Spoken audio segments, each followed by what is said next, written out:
Hey everyone, and welcome to The Explainer. Today, we're diving into the incredible story of Sant Namdev, a 13th century saint from Maharashtra whose personal devotion ignited a movement so powerful it crossed the boundaries of region, language, and even religion itself. And this question, right here, is really the key to everything. Think about it. We're talking about a journey that starts in a small local temple in Maharashtra and somehow ends up with his words being enshrined in the holy scriptures of Punjab. How does something like that even happen? Well, that's the story we're going to unravel. So to really get a grip on this incredible journey, we've got to go all the way back to the beginning, back to his childhood, where it all started with this pure, simple, and honestly, kinda stubborn devotion of a young boy. You know, right from the get-go, Namdev's entire world was just one thing, the temple of Lord Vitthal in Pandharpur. While his family was busy with their tailoring business, he wanted nothing to do with it.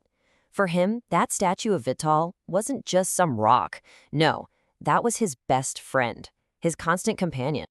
And this all leads to one of the most famous stories about him, something that really sets the stage for his whole life. His mom's busy, right? So she asks him to do the daily food offering. But for little Namdev, this wasn't just some chore. He was genuinely expecting his friend, Lord Vitthal, to sit down and have lunch with him. And what happens next? Well, it pretty much sums up his entire philosophy. When the idol didn't move, Namdev didn't just pack up and go home. Oh no, he started bawling his eyes out, basically telling his friend, if you don't eat this, I'm done. And the legend says, this pure, unfiltered love worked. The Lord actually appeared and ate the food. This story is so important because it establishes his core belief. Real devotion isn't about rituals or rules. It's about a real, personal, emotional connection. Okay, so this incredibly personal, intense devotion, it wasn't going to stay private for long. Namdev was about to take that energy and turn it into something huge, a powerful, organized, and super inclusive movement. So, Namdev becomes this major player in what's known as the Varkari movement. Now, this was a tradition that was all about breaking down barriers. The whole idea was centered on this annual pilgrimage to Pandharpur, and it preached something radical for the time, that everyone, no matter who you were or what caste you came from, had a direct line to God. And here's where you see his genius, not just as a saint, but as an organizer. He created something called the vowed system. Basically, these are organized groups of devotees who would travel together, sing together, worship together. It was brilliant. It gave people a community, a structure, and it's a huge reason why the movement has survived for centuries. And that's the key takeaway here. His mission was never supposed to be a solo act. It was all about participation. This quote basically says, I'm going to dance in the joy of devotional singing and light the lamp of knowledge for the whole world. For him, singing wasn't just worship, it was his way of making spiritual wisdom available to absolutely everyone. So just as he's changing the world around him, his own world is about to get turned upside down. His whole understanding of God is about to go through this massive transformation.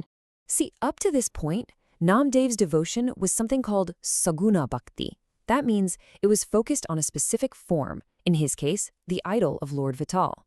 But a few key encounters were about to push him towards Nirguna bhakti, the idea that God is formless, everywhere and in everything. And this was the turning point. The story goes he's at this big gathering of saints. And another saint, a potter named Guru Granth Sahib, goes around tapping everyone's head, like he's checking if a clay pot is properly baked. When he gets to Namdev, he taps him and says, nope, this one's unbaked. He was basically calling him spiritually incomplete because he didn't have a true guru. Imagine the public humiliation. It forced Namdev to realize he had to find a deeper truth, something beyond even his beloved idol. So he goes searching and finds his guru, Visoba Khechar, in a temple, and he's resting his feet on top of a sacred Shiva lingam. Namdev is totally shocked and tells him off for being so disrespectful. But Visoba just calmly says, all right, you're right. Please, just move my feet to a place where God isn't. And here's the amazing part. Every single place Namdev moved his feet, another lingam just appeared right under them. That was the lesson. Boom. God is everywhere. There is no place, sacred or not, where God doesn't exist. So now, with this huge new understanding of a universal, formless God, Namdev's message couldn't be contained in Maharashtra anymore. His influence starts to spread, like ripples in a pond, across the entire subcontinent. He starts traveling all over the place and eventually settles down for more than 20 years in a village called Ghuman, all the way up in Punjab. And he doesn't just show up. He learns the local language, starts writing hymns, and shares his philosophy of one God for all people. And you know what? The people there really connected with it. And this, right here, is just mind-blowing. It's the ultimate proof of how universal his message was. 61 of his hymns are so powerful, so aligned with Sikh philosophy, that they were included in the Guru Granth Sahib, the holy book of Sikhism. I mean, think about that. A Marathi saint's words, forever part of another faith's most sacred text. That is just wow.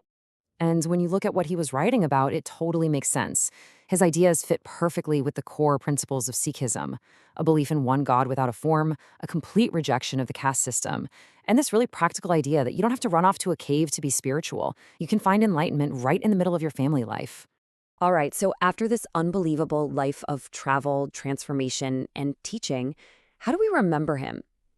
Well, his very last act tells you everything you need to know about his entire philosophy. And what's amazing is how relevant his message still is.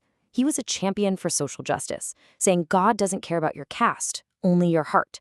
He celebrated the life of the ordinary person and taught that the best way to connect with the divine isn't through complicated rituals, but just through simple, honest remembrance. So when he knew his time was up, at the age of 80, he didn't ask for some big fancy tomb or statue in his honor. No, in what has to be the ultimate act of humility, he made a simple request. He wanted to be buried on the first step of his beloved Visoba temple. And that step is still there today. It's known as the Namdev Pyari. So why there, of all places? His reasoning was beautiful. He wanted to be there so that for all time, he could be touched by the dust from the feet of every single devotee who came to visit the Lord. It's this incredible physical symbol of his life's teaching that the highest spiritual place you can be is one of humble service. And that really is the thought I want to leave you with. In a world that's still fighting for equality, what can we learn from a saint who chose not to be on a pedestal, but to become the very step that everyone else could walk on? He didn't just talk about equality, he literally embodied it. It's a powerful lesson in what true service really means, and it's just as important today as it was 700 years ago.